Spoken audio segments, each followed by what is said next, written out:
Hi everyone, welcome back to another episode of The Art of Business English. Andrew Ambrosi is here for episode 115. And what have I got in store for you today? Well, a very useful lesson on a very common problem. Today I'm going to show you or explain to you the difference between tell, say, and explain. So these are three very commonly used verbs, and they're three verbs that are very commonly confused or used incorrectly because they do have some really specific structural requirements, and particularly with tell, they have some collocation requirements or tellers with some fixed expressions. So I'm going to dive right in and jump over and show you guys in detail the difference between tell, say, and explain and how you can use them effectively. Okay, then let's check out episode 115 of The Art of Business English, where we look at the difference between tell, say, and explain. Okay, so the first one I'll be looking at is the verb to tell, okay, which is a very common verb in English, and often we have a little bit of problems with the structure on it. So let's go into detail and look at tell. So we use tell to give someone information directly. And that means that the verb tell expresses direct conversation, and this means that you need to include a person or a pronoun after tell. So I'm going to give you some examples to help you see what I mean. So we tell David to come and see me. You can see David is a person, no? Tell David to come and see me. Did you tell Peter what time the party started? So did you tell Peter is a person, what time the party started? Tell him the report needs finishing. So him is a pronoun. Please tell everyone that the meeting starts at 10. Okay, you can see everyone is a singular form of a person. Remember, everyone is always third person singular. And as you can see from the above examples, we need to follow tell with a person or pronoun. Okay, let's look at told and reported speech. So, as you know, the simple past form of tell is told, because tell is an irregular verb. And it's commonly used in reported speech. So if you're not aware, reported speech is when we tell someone something that was told to us. So you're reporting something that was said to you. Let me give you some examples to illustrate. She told me she didn't agree. I told them I wasn't happy with their work. Chris told me he couldn't make the meeting. My boss told me to come in early.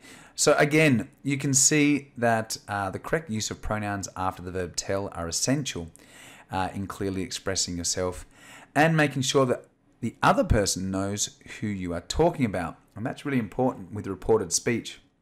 You need to correctly identify and use the pronouns because otherwise you're going to confuse the person who you're talking to.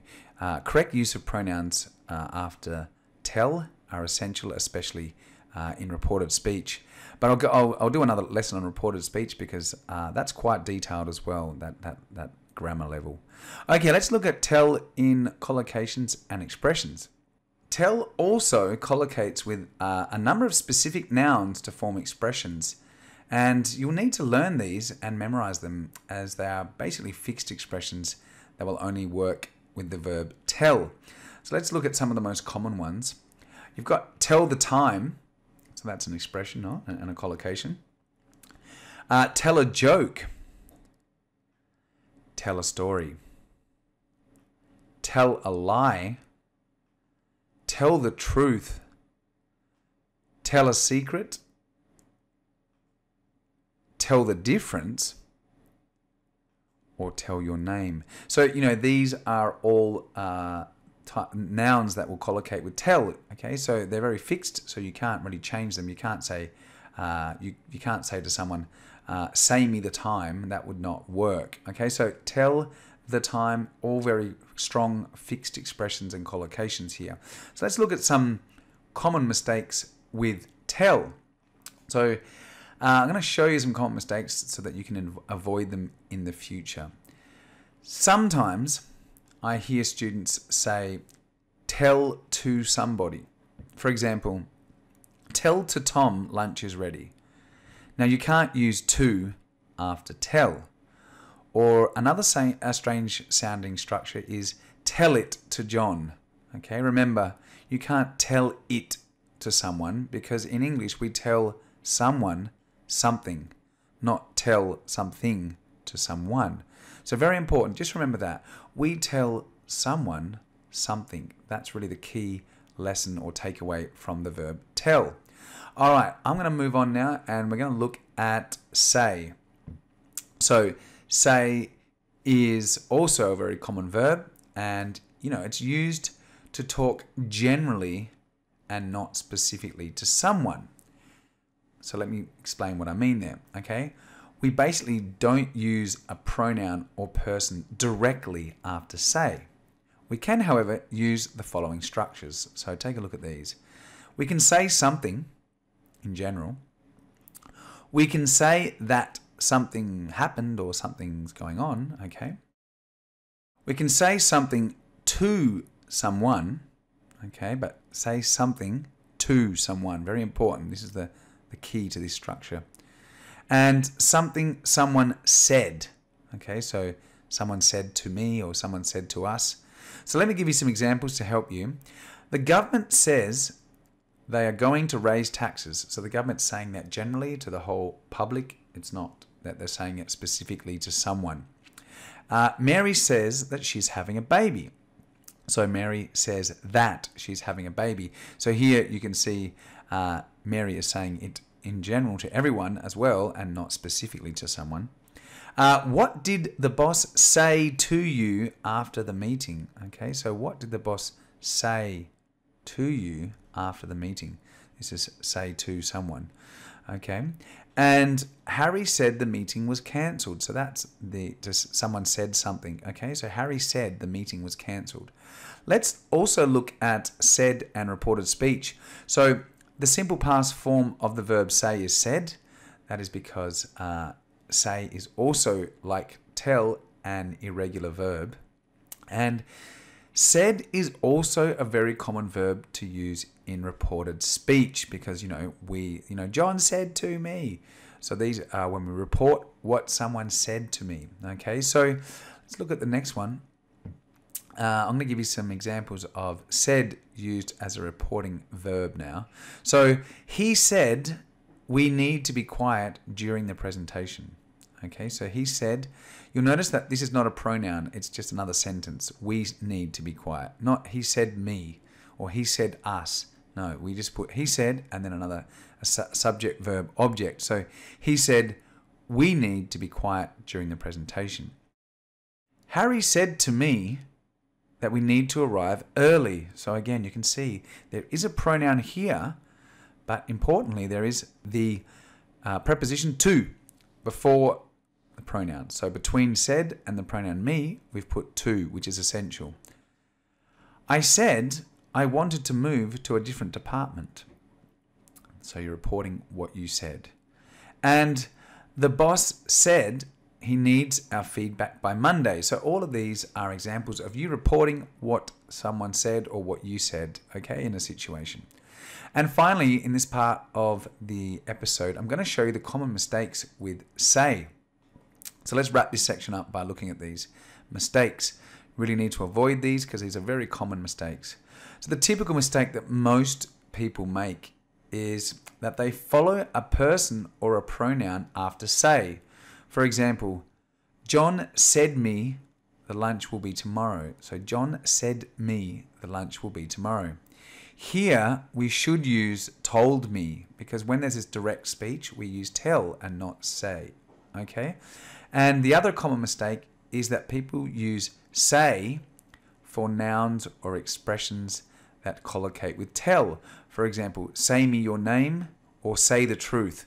Those don't work. Those are incorrect. Okay, so you don't want to use say with collocations or expressions that should go with tell. All right, and now I'm going to look at the last part of this episode, which is to explain to you how to use the verb explain. So I'm going to explain how to use explain, which sounds kind of fun, doesn't it? Okay, let's go. So explain is also a very common verb, and it is, commonly confused or structurally done wrong. So, people make mistakes with it. Okay. But fortunately, the problem is nearly always related to using the correct structure, which basically means that you just need to learn the correct structure, and then you won't have any issues with the verb itself and using it. So firstly, the verb explain is a regular verb, unlike tell and say, which are irregular verbs. So this basically means that all we need to do to transform it to the simple past form is to add ed. So explain becomes explained. So really simple there, okay? Now, I'm going to show you the common mistakes with explain, because this is really the most important thing about this lesson. Let me show you the typical mistakes so that you don't make the same mistake. Most people who use the verb explain incorrectly place a pronoun after explain. For example, they say, John, please explain me the problems with the projects, okay? I think this is because in many languages, for example, in Spanish, you can say explícame. So in Spanish, the pronoun goes directly after explain, whereas in English, you can't do that. So here you can see that the structure is all wrong, okay? The thing being explained needs to come after the pronoun, and there is no to. So let's look then at the rule for using explain, which is very simple, and we explain something to someone. So it's essential that we place the topic or the thing that is being explained after the verb explain. Okay, so let me show you how this works with an example. John, can you explain the rules to Chris?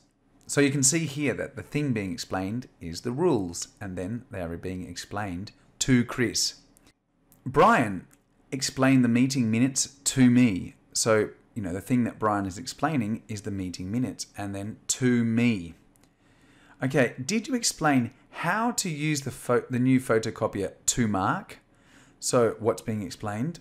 How to use the new photocopier, and then to mark. So, as you can see, the thing for explanation comes directly after the verb explain, and the preposition to is then placed before the person. Okay, simple. So explain is very structured. Okay, it's super important that you remember that. All right, let's look at the common mistakes with explain. So I'm going to show you the typical mistakes so that you don't make the same mistake. Okay, so most people who use explain incorrectly place a pronoun after explain. For example, they say, John, please explain me the problems with the project. So John, please explain me the problems with the project. Now, here you can see that the structure is all wrong, and the thing being explained comes after the pronoun, and there is no to. Okay, you can't say explain me and then the thing to explain. Okay, I think this is a common mistake because in languages, for example, in Spanish, you can say explícame, which means you put the pronoun directly after explain. Whereas in English, you can't do that, okay? You need to explain something to someone. So that's really the key here to remember. Well, let's look then at my final thoughts. Okay, so, understanding how to use these three common verbs correctly is really critical to speaking fluent English. For example, I know many advanced speakers of English who still make these basic structural errors when using these verbs. And remember, you just need to study and memorize the structures in most cases, or the typical expressions with tell, which are the collocations or expressions. And finally, before I go, guys, if you do want to learn more expressions for business, then make sure you grab a copy of my ebook. If you're listening to the podcast, then you can head over to the Art of Business English website. There is a link on this post. And if you're watching my YouTube video, you can click the link in the description to grab your copy. 500 business English collocations for everyday use. The resource is excellent value. It's only $4.99, and for $4.99 you get a download with all of the pronunciation for all of the 500 expressions, which is really great if you're learning English because you learn the expressions and you learn the correct pronunciation. Okay, people, well, that is it for me. If you do love the Art of Business English, please subscribe over at iTunes, or you can subscribe over at YouTube on my YouTube channel. You can follow me on Instagram, which is at the Art of Business English. And you can also join me on my Facebook page, which is the AOBE. And yeah, so if you're on YouTube, subscribe. Check out all my videos that are up there. And if you're listening to my podcast, head over to iTunes and drop me a 5-star rating. I'd really appreciate it. Well, that's it from me, everybody. Take care. I'll see you all next week on the Art of Business English, and bye for now.